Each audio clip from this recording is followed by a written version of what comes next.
that first big scary step, I still go back to that first property that we bought, and I sit down with my wife, and it was a $25,000 purchase. We were sitting there and I was like, what if we go bankrupt from this? We were living paycheck to paycheck. And it was just one of those things where we felt like we were taking the biggest plunge of our life. It can be so scary to take that first step into a new venture. It can be so scary to put maybe all your life savings into this new thing. Man, you have big hopes, you have dreams, you want to make things happen, but you're going to risk everything you have possibly and then lose it. But if you do lose it, what's the worst that could happen? Well, our guest today is going to talk about just that. Man, he's going to talk about that scary first step of what he did. He and his wife, man, they put everything up to make it happen, to take that first step. He's going to go through that. He's helping many other people to do the same thing now. He's going to help you think through, man, what's the biggest fear? What's the worst that could happen? But also even masterminding. He has a mastermind. He's going to talk about the importance of that. I hope that you've heard that many times on the show now. If you've not thought about a mastermind or joining one, I've been a part of many. I would encourage you to look into joining a mastermind. There's something about being around a group of guys or gals that are motivated and high achievers. It just brings you up in many ways, and it will also allow you to help other people, right? You'll be able to bring them up in ways that you're an expert, right? So look into mastermind. He's also going to help us with numerous other things, but his name is Jay Helms. He's an Amazon #1 best-selling author. He's been featured twice on BusinessInsider.com and is the founder of the W2 Capitalist, a mastermind community for aspiring and experienced real estate investors. So he's going to share many things with us today. He's got lots of experience in many different parts of real estate. He's right now, he's traveling all over the country with his family while being a real estate entrepreneur. So that's one of the perks, right? Being able to travel, being able to own your own schedule, go places. However, and he's still very active, very busy. He's making it happen even while on the road, which is impressive. I know you're going to learn a lot from Jay today on the Real Estate Syndication Show. Jay, welcome to the show. Honored to have you on. I know you're good at helping people make that first scary step, right? I mean, it is scary, no doubt about it, right? It is so scary, but we all had to do it. And then often we have to continue to choose to make that scary step, right? First scary step, yeah. That's right. That's right. Sometimes that fear doesn't go away right away. That's for sure. And so welcome to the show. Give the listeners a little more about who you are, maybe your business model, some real estate ventures you've been in. Let's dive in. Yeah. Whitney, thank you for having me. I've kind of sat on the sidelines, envious of what you've done with your podcast. So it is an honor to be here in front of your audience and whatnot. And so that first big scary step, I still go back to that first property that we bought, and I sit down with my wife, and it was a $25,000 purchase. And I'm sitting down with my fiance at the time, now wife. And I'm like, what if we buy this? Excuse me, she was my wife at the time. Let me get that timeline straight. But we were sitting there and I was like, what if we go bankrupt from this? We were living paycheck to paycheck. And it was just one of those things where we felt like we were taking the biggest plunge of our lives. And at the time it was. And it's so funny. You mentioned, that those first scary steps. I think those first scary steps should always continue to happen. And I kind of feel like maybe I'm addicted to them. I don't know. I don't know if I have a problem with that, but it's almost like I don't want to compare myself to somebody who goes skydiving for the adrenaline rush.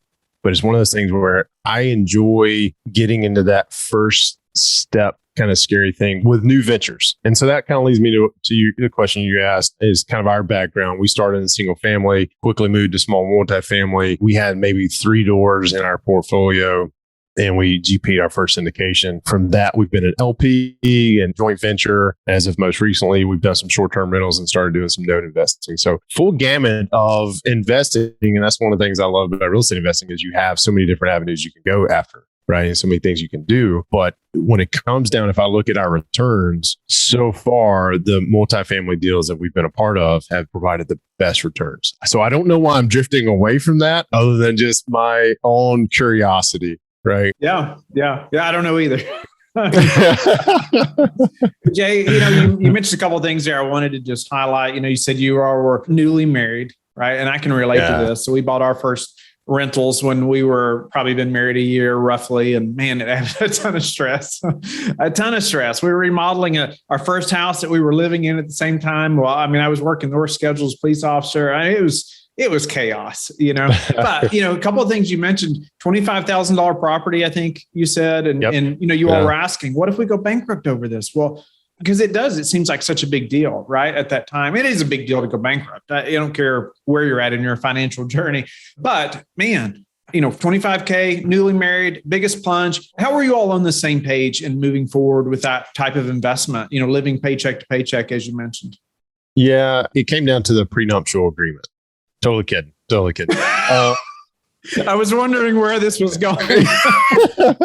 No, so this is one of the things I talk to, people who come into the mastermind or interested in joining or just getting into real estate investing. If they are married or they have a fiance, I ask them, what does your spouse think about it? Right. And a lot of times there's actually one of the things I offer our mastermind members are just office hours. And sometimes the members will come in, they'll bring their spouse, and I actually become a marital counselor. And I throw out the disclaimer, hey, I'm not a marital counselor, but at the end of it, so far, there's been some really good conversations and kind of breakthroughs for these couples to get on the same page. And that's hugely important. And my wife and I, we dated and quite frankly, we lived together for about 5 or 6 years before we got married. During that time, we did a live-in flip together. Right. And we kind of figured out that if we could survive that, then we could probably survive anything. But it really came down to, I was the guy who had the reservations and she was the one that was kind of pushing and saying, no, you shouldn't be worried about this. This shouldn't be that big of a deal. So that whole saying, for every strong man, there's an even stronger woman standing behind him. That definitely plays true. Right. And so it doesn't mean that we didn't come out of it with our bumps and bruises. And, I've finally learned that any design decisions are hers and she comes up with the ideas and I figure out how to execute them. Right. So we've just a lot of bumps and bruises to figure out how to work together and what works out best for us. Right. I'm more focused on financials and she's more focused on luck. And sometimes look and appeal don't necessarily match up with the financials. Right. So we've learned from one another over the years to do that. And we still argue, we still fight over things of that nature. And at the end of the day, it's not going to ruin our relationship. No, our kids will. Yeah. I'm kidding, kids. If you hear this one day, they're 7, 5, and 3. They're not in the world of podcasts just yet. Help us though to break through that first step, Jay. It is so important. I would elaborate, man, you and your spouse are on the same page moving forward and making this kind of investment. And I mean, it's so crucial if you plan to continue, and no doubt about it. But help us break through that scary first step. What do you see? I know you're talking masterminding with a lot of guys and gals who are, and maybe, they're struggling to break through, or maybe, syndicate that first deal, or, even maybe they're trying to buy the first single family rental, whatever it may be. What are some of those simple steps you're like, okay, or questions maybe you ask them to help them get started? Yeah. And to help them get started is, hey, what's your biggest fear? Right? What is your biggest fear? And a lot of them come down to it. Well, I'm going to go bankrupt, just like me. And I'm like, all right, let's talk about the possibility of that actually happening. Right. And so we walk through these different scenarios and it's all about handling objections. And this comes from a sales background that I have. And also I tell myself a lot of different stories, right? As I'm sitting down, thinking about different investments and thinking about different opportunities throughout the years, I will sit there and I'll tell myself the worst case scenario that could happen. And I'll freak myself out. Right. And then I'll open up and share with my wife. She goes, well, that's kind of absurd. When does that ever happen? When is that going to happen? And the likelihood of it not happening is very rare. But as being, the head of I would say head of the household, the father, and, the protector, provider, presider, if I can steal Brian Mickler's tagline there for our family, it still falls on me, or I feel like it falls on me. Right. So that pressure does. So I'm thinking of all these different things. And something I've learned over the years is risk is always going to be there. Right. You cannot eliminate risk, but you can make a really good educational guess based on what you know and what other people who have gone before you know. That's where kind of coming into the power of the mastermind is you don't have to do this alone, right? You don't have to, there are people out there like you and I who have gone a little bit further than a newbie. And then there are people who are out there who have done a lot more than you and I that we lean on, right? And the real estate investing community is one of those. I am so amazed at how much people want to give back and help others get in the business. It's incredible. Like, I don't know why we do that, because we're basically training our competition essentially, but we do. We help them. Right. Yeah. And so the biggest thing is, identifying the risk, but then walking down that path and saying, okay, how big of a risk is it? Right. We just made a change on one of our insurance policies. We had a $2,500 deductible on $1 million property. Okay. $2,500. That's not very smart. Now, if your risk tolerance is very low, it's very smart. But with the way the insurance prices are being adjusted these days and going up, it doesn't make much sense. And our risk tolerance, along with our partner's risk tolerance, has changed a little bit. So we bumped it up to $25,000. right? Lowered our premium tremendously. And it's just one of those things where, okay, it's $1 million property.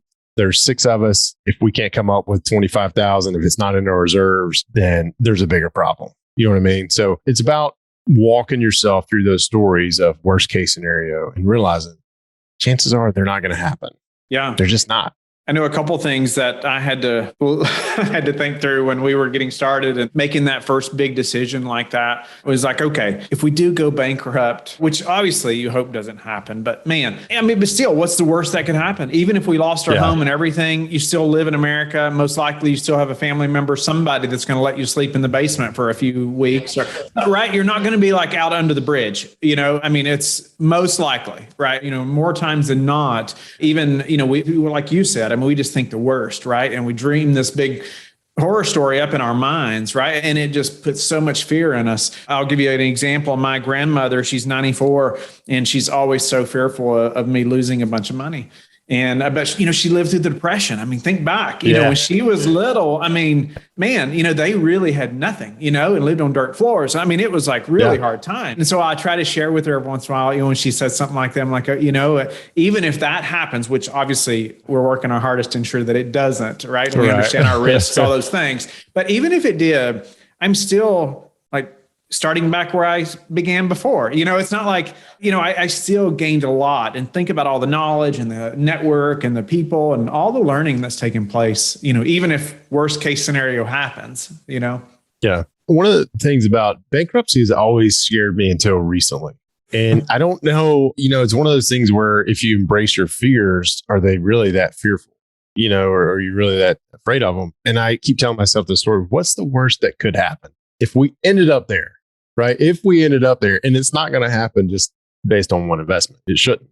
Right. And we're to the point now where a lot of things got to go wrong for that to happen, unless I just continue to increase my risk tolerance. And then I would wake up one day and be like, oh crap, what was I thinking? Right. But that's probably not going to happen based off of Mr. Conservative here. But what are the risks if you don't try, right? If you don't take those steps? Yeah. Well, and this goes back to part of my story as well. So May 1st, 2020, I know the date because I now celebrate it as one of the better, not up there with wedding anniversary or birthdays, but one of the best days of my life is I got a call from my boss. He said, hey, I hate to do this to you, but with this COVID stuff, we've got to make some cutbacks. And unfortunately, you're one of them. Right. And, that hit hard. I was not expecting it, total out of left field. And at the time I was running a sales team. And over half the sales team got let go as well. So they're all calling me, hey, what are you going to do? What can I do? What are you going to do? And I was like, well, you know what? I'm not going to do anything. What do you mean? Like, how do you not have your resume already ready? It's like, well, first of all, we just had the conversation 30 minutes ago with my boss. It's like, secondly, you guys know I invest in real estate. I said, I've been investing for a while. We're comfortable now.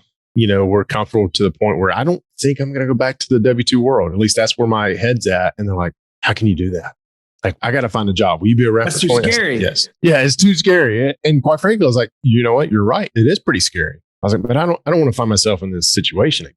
And talking about those scary first steps continue to happen. It took me about 1.5 years to really stop looking for another. Like, I put on that face for those folks because at the moment I was there, I was like, you know what? This is what we want to do. And then as we transitioned, because it was a 6-figure job.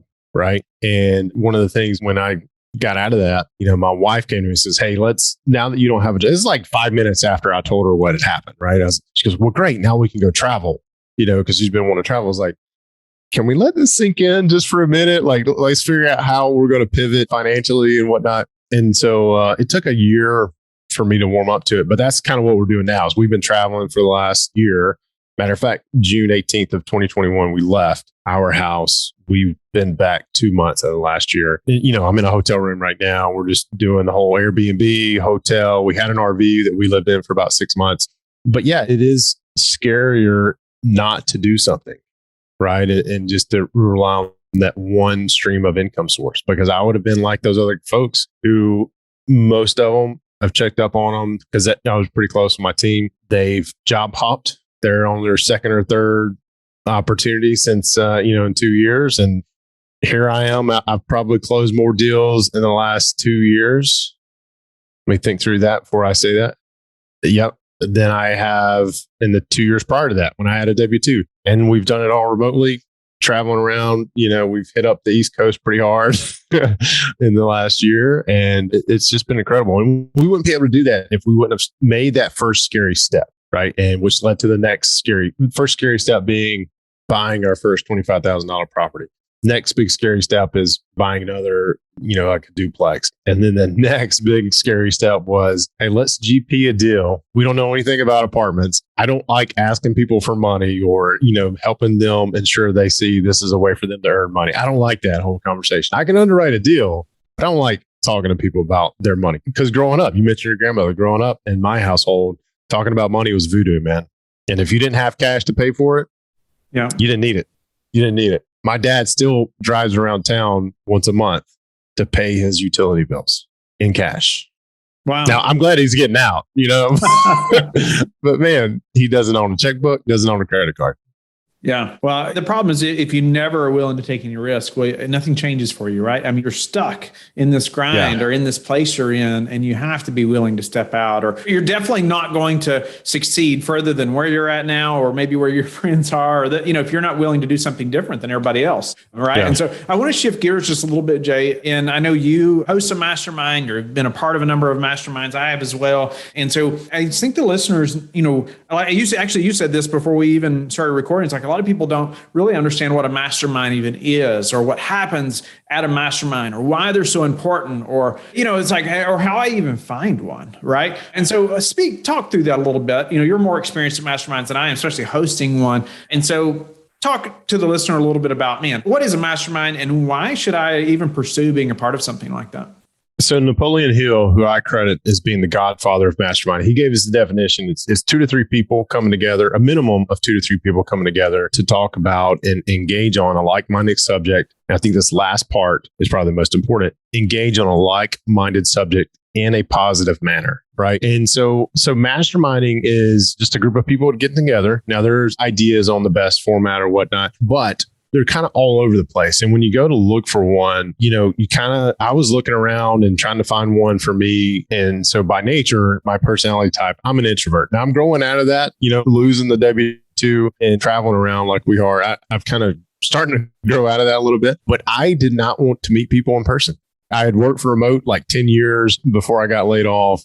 I was very comfortable behind a camera and a keyboard, and that's what I wanted. And I couldn't find one. So that's why I started the one I host now. But point of me telling you that is masterminds are the structure of them are kind of all over the place, right? And the pricing of them are all over the place. And so you made this comment earlier when we were talking about this, is that you travel enough, right? So you don't necessarily you're not in a mastermind currently or whatnot. And there are masterminds where you have to go maybe either once a month or once a quarter to a destination where you're going to sit in a conference room with other folks and you're going to hash things out, right? There's also ones that meet maybe on a weekly basis just in your town. And then there's also like the one I host that is completely virtual, right? So we meet on Zoom. We've got over 20 different virtual calls a month. And it's just getting around like-minded people who are going to not only give you ideas of what to do next, but keep you accountable. Right. And that's the biggest thing is the accountability, because in the way we structure our calls, we talk about big wins. We get everybody excited. We're starting to figure out that produces a lot of shiny object syndrome, because somebody will come in and talk about how successful, they just closed this self-storage facility and the returns, and, how the one they closed a couple months ago, how it's producing returns. And so everybody starts shifting to, oh man, I got to check out self-storage. And then somebody will come in and talk about multifamily investing and the returns they're getting on it and the capital they're raising. You're like, oh man, I got to get me some multifamily, So you got to be careful with that. You got to be really sold on your goals, right? So you don't get that shiny object syndrome. But we talk about big wins, and then we have just a Q&A session where the Q&A session, basically you ask a question. Anybody who answers has to answer based off their experience, right? It's not they're answering, well, I read this in a blog post or I heard this on a podcast. No offense, Whitney. But when you're in the mastermind, when you're in the confines of the mastermind, there is no answer that starts like that. And members call you out. I will call people out. People have called me out. So tell me more about your experience. I didn't know you've done that before. I'm like, you're right. I have not. Or you're right. Let me walk you down that path for a minute. And then we ask, for some accountability items. And so the next time we meet, that's one of the first things we talk about is, hey, how did you do? You committed to doing this thing last time we met. Did you do it? And there are people who will show up sometimes 15, 30 minutes late to one of our calls because they get to the call time. They're like, crap, I didn't do my thing. I got to go do my thing because I'm not showing up to the call empty handed. You know what I mean? So it's one of those things that accountability is key. So, and the other thing I'll mention is price. So you've got like location, right? You've got the format and then the price. And I would encourage everybody to join one that is going to stretch you just a little bit financially. And, everybody's situation is different on what they can afford, but something that's going to stretch you a little bit financially because you're going to take it that much more serious, right? If I join a gym membership and it's going to cost me $1 per month to join, how many times do you think I'm going to go during that month? You're going to forget about that dollar. Probably not a whole lot. But if it costs me $100 a month or what, I don't know what gym memberships are these days. I tend to do just push-ups and sit-ups and play around with the kids, right? But, let's just say it's $100 a month. Then I'm going to get reminded every month when I check my bank statement, damn, I should have went and worked out. And chances are the next day, I'm probably going to go work out, right? So join one that's going to stretch you just a little bit financially and also make a commitment. Is it a year commitment? Is it a 6-month commitment, 3 months, whatever the case? Because personally, I found out when I can set parameters like that, then my mind gets in a different place. Because then my mind goes, okay, well, this is just a business trip. This is just a business project, right? I'm going to do this for 3 months, 6 months, or a year.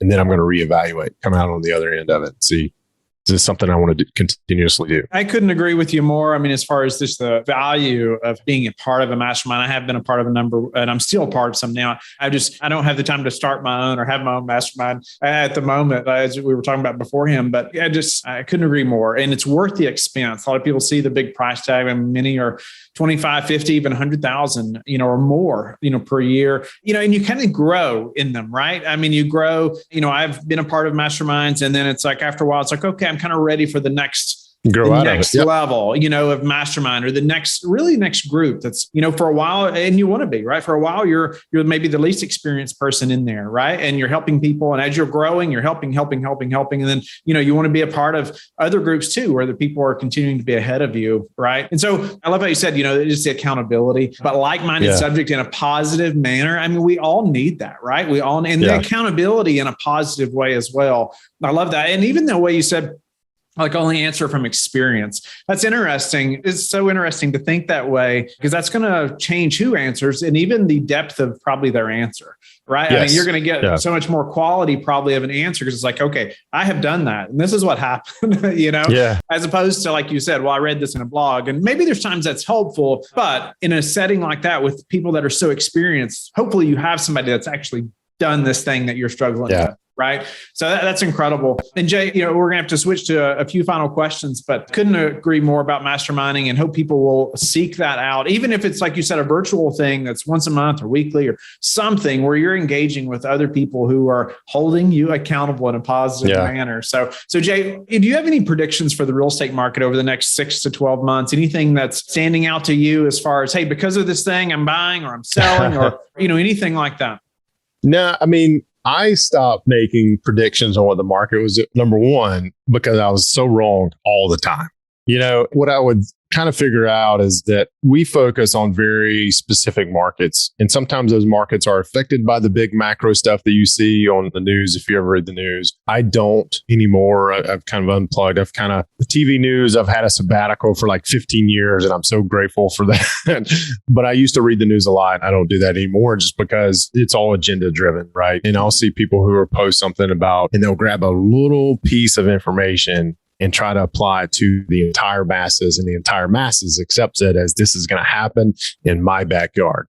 More than likely it's not, and so, we're focused on some very specific markets, and we see what's happening with those markets. We saw a shift, what appears to be a shift from a seller's market toward a buyer's market about 2 months ago. We started to see the shift happen. So we paused. We're essentially paused right now, kind of pumping our brakes to see kind of what happens next, because we still underwrite deals. We still look at opportunities. The way we're doing that is we underwrite opportunities now. We're underwriting at what I anticipate is going to be a higher interest rate if we were to close in 60 to 90 days. So we still got to make sure we're hitting that. But what I'm finding out is, because we're doing that, our prices are lower, and we're not getting I don't do a whole lot of deals anyway. But it's almost like I don't want to say the market leader, but almost the leader for certain individual sellers to kind of burst their bubble, right? And saying, hey, this is not what it's worth. Here's what it's worth in today's market. And so we're just kind of taking a pause from all that and just kind of letting things settle down just a little bit.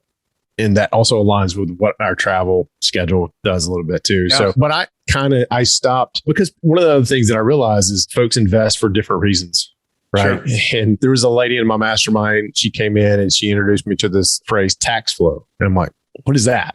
I've heard of, are you saying cash flow? And I'm just not hearing. She goes, no, tax flow. She goes, my husband makes so much money that we need to buy properties so that we lose money for our tax benefit. And I was like, what? Yeah. And so she and I had this one-on-one 30-minute conversation going into that. And that made me realize that I don't know why it took it that for me to realize this, but not everybody invests for the same reasons. Right. And for me to make a market prediction or something like that, not everybody's in the same market. I was like, you know what? I just need to stop doing that because I can sit here and say, this is what I think. And I may eliminate an audience member because they invest for different reasons. Sure. No, I just meant you personally. I mean, some people are like, oh no, I'm not buying anything, because of this or no, I am buying. So there's a lot of different ways to, different people think about, what's happening right now and if it affects their market or not, like you said. But I agree about the news and, they breed so much fear into everybody. They'll just keep you all upset if you watch almost any of the secular stations. But anyway, Jay, what's your best source for meeting new investors right now? It's through the Mastermind, matter of fact. And this is another thing we haven't touched on this, but partnerships that develop out of any mastermind that I've seen. Now, some masterminds, get back to the mastermind structure, some of them require you to partner with them on a deal. Or if you find a deal while you're part of the mastermind, you have to bring it to the mastermind first. And mine is not like that, but partnerships have happened naturally numerous times. And that's, it's almost like a filtration process, right? You can get into the mastermind. If there's an application process to get in, you can assume that other members have done the same thing. And so you kind of get into this idea of, hey, we're all kind of cut from the same cloth. I just need to get to know these people a little bit better to figure out if we're actually going to do a deal together. And that's kind of where I spend most of my time because we're growing. And, I used to have this idea of wanting thousands, and we had thousands in our Facebook group at one time. And I switched off of Facebook to get away from the news again to more private community. And we've got less than 200, but the conversations are very intentional. Yeah, so much better. It's relationships, right? I mean, it's, when you're with the same people more often, you're building tighter relationships than just say a one-off conference, right? Or, maybe, go to the, 2 or 3 conferences annually. But however, man, you don't see these people often enough to really understand what they're into or how you can help each other. So Jay, what are some of the most important metrics that you track? So when we're looking at a new market, one of the first things that I look at is population growth, right? So if we're looking at any asset, doesn't matter if it's multifamily, short-term rental, we're on a short-term rental kick right now. I say that, and then I also stayed up to midnight underwriting a mobile home park or 2 mobile home parks. And while I'm doing that, I get a text from a broker who knows I invest in this one tertiary market and says, hey, are you interested in a 78 unit? So after we hang up, I'm going to call him and get the details because obviously I'm interested. But population growth is probably the biggest thing because I want to make sure where I grew up, the town that I grew up in was really supported by 2 big industries. There was a steel industry there, and Goodyear actually had one at its peak was the largest tire plant in the world was actually in Gadsden, Alabama. And since then, the steel plant closed down about 10 years ago. And you can see what's happened to that side of the town. And then you can see now Goodyear's closed down probably about 5 years ago. And you can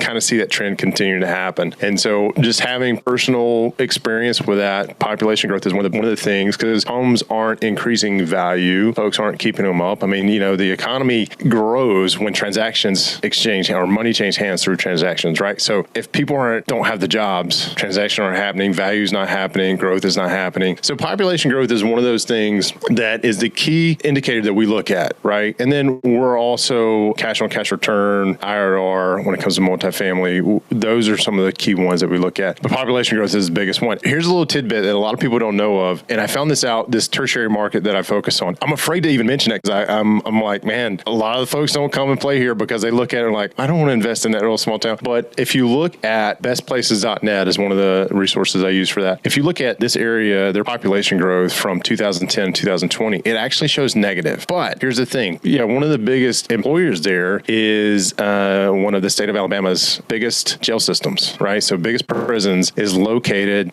near this town. And during the last 10 years, the state of Alabama decided to carve that out and not include it as part of the census of the town. So there's like 1,500 inmates that it looks like just disappeared, right, from the population. It wasn't a huge negative number. So there is some growth is happening. I don't know. This was one of those things where if you got your finger on the pulse and you really get down in the details, you can find some opportunities and find some places where the competition is less, I should say. Interesting. So you see a negative and it's like, well, what caused that? And then you dive a little deeper and it's like, okay, it was like a clerical thing or just clerical decision, really, more so than like something happened and people left. Yeah, they annexed it out. So it was more of a clerical administrative task. What about any personal metrics? Like, I make sure I'm up exercising this much, or I track how much I bench press, or I track how many phone calls I've made today, or I don't know. I don't exercise a whole lot. So last year I went through 75 hard with a lot of my master. I think there's like 9 of us that went through that in the mastermind who said, hey, well, we would do virtual happy hours every now and then. And we got some drinks in us and we got to talking about, man, I need to be better in shape. And next thing I know, I'm signed up for the 75 hard routine, which is Andy Frisella's 75 days straight of 45-minute workouts. One of them has to be outside. You have to stick to a diet and so you have to read 10 pages a day and you have to drink a gallon of water a day. I lost about 30 pounds doing that. And so I still do some of this stuff, but I don't track it. I don't do anything. I rely more on time blocking. And, like for instance, you asked me, hey, do we want to re-record this whole thing? I'm like, man, my schedule, we just got to stick to the ending because my schedule is so packed because when something comes up for its time block, then that's where my focus goes. It's been an interesting shift because I used to be a total metrics guy. Hey, if I make 50 phone calls, then I'm good. And I might have that in a time block. But as long as I'm following that time blocks, and there's days where, the kids or scenarios happen that just get off of it. But I have found that it's instead of putting pressure under myself to say I'm going to make 50 phone calls a day or get up and go work out, it is more or less, hey, what's in my time block for right now? And I hate having those time blocks free because I don't know what to do. I struggle. Do you have an assistant or do you set out those time blocks or somebody that does that for you? I set it out myself. I don't think I'm big enough to where I need an assistant yet, but I also struggle with delegating. There's probably some counseling I need in that area of my life, but I do it all myself right now. I'll tell you now, I bet you need an assistant. You need an assistant. Even if it's just a few hours a week, it'll change your life. Yeah, somebody to help you. What's the number one thing that's contributed to your success? Getting out of my comfort zone. And that's such a huge blanket. I heard this quote the other day. So we always talk about, or I've said tremendously, is that many, many times I've said, when you get out of your comfort zone, that's when true growth happens, right? And I heard this quote the other day, it kind of rocked my world, is true growth happens when you're tired of your own shit. And I was like, wow, okay, I get it. But no, it is one of those things where you get fed up with something eventually. Now you've got the confidence and the momentum to go forward.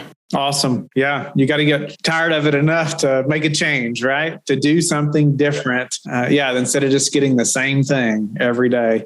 So how do you like to give back? There's a couple of organizations that I'm involved with. This year has been a struggle for me to time block appropriately to get involved with them. But Operation Underground Railroad and the work they're doing to end child and sex trafficking is huge. They've got a lot of big names that support them. And I'm happy to do my little individual part. On the real estate investing side, I do some mentoring. Matter of fact, I had a phone call yesterday with a guy that I grew up with, and he's now bought his first rental property, and he got to talking about a mutual friend that we both grew up with and who's kept up with me a little bit more. And he reached out and said, man, I hear you're doing a lot of real estate investing. I would love to talk with you. And so just having those mentoring sessions, times I feel that it's not truly giving back because I get more out of talking to them than they probably do to the recipient. So those are two things that I focus on. I'm tremendously selfish with my time. I don't feel like I give my kids enough attention. And so we've kind of scaled back some of the giving and, things that we've done, working with different charities and different food drives and stuff like that, because I don't know. I feel like I don't spend enough time with my kids, even though the life that we live, we're essentially around each other 24/7. You probably hear them screaming in the background. My wife's trying to get them out of the house so that we could do this, but you might hear them screaming because they don't really want to go right now. No, it's no problem. problem. No problem at all. That's part of having little ones. And most of us, and probably many of the listeners have experienced that. And it's a blessing, right? But as an entrepreneur, man, it's difficult to feel like you're spending enough time at home. We feel so pulled into the business and the things we have to do, but it's so easy to do that and forget about some of the most important things, right? The biggest priority things.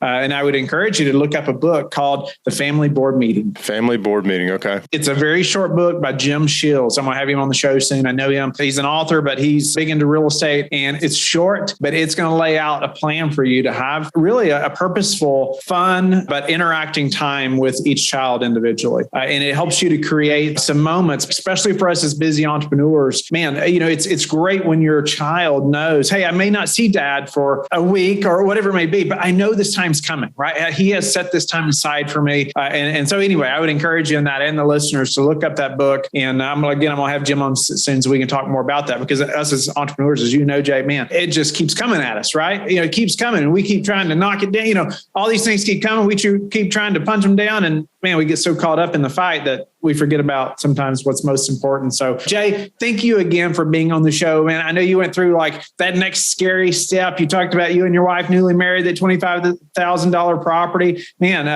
But what if we go bankrupt, right? We talked about that, that biggest plunge, right? You had ever taken at that time, and you got to do it. We all have to do it at some point. It may be $2,000 for some, it may be $100,000, but man, you do have to take that first step and to make it happen. But then, you asked us, you asked like, what's your biggest fear? Often it is bankruptcy, but even then, especially living in America, it's not the worst thing typically, right? You're going to learn a lot. It's not fun, but even you talked about masterminding and the importance of that. So Jay, thank you again for your time being on the show. How can the listeners get in touch with you and learn more about you? So and this goes along with the mentoring thing. So I actually have a calendar that I make available for everybody, and you can find that at w2capitalist.com/virtual coffee. Virtual coffee is just one word. So if folks want to schedule a one-on-one time with me, they can. If they want to find out more about the W2 Capitalist, it's just w2capitalist.com, and we're on some of the social media. We're on a lot of the social medias, but we're active on Instagram, LinkedIn, and YouTube the most.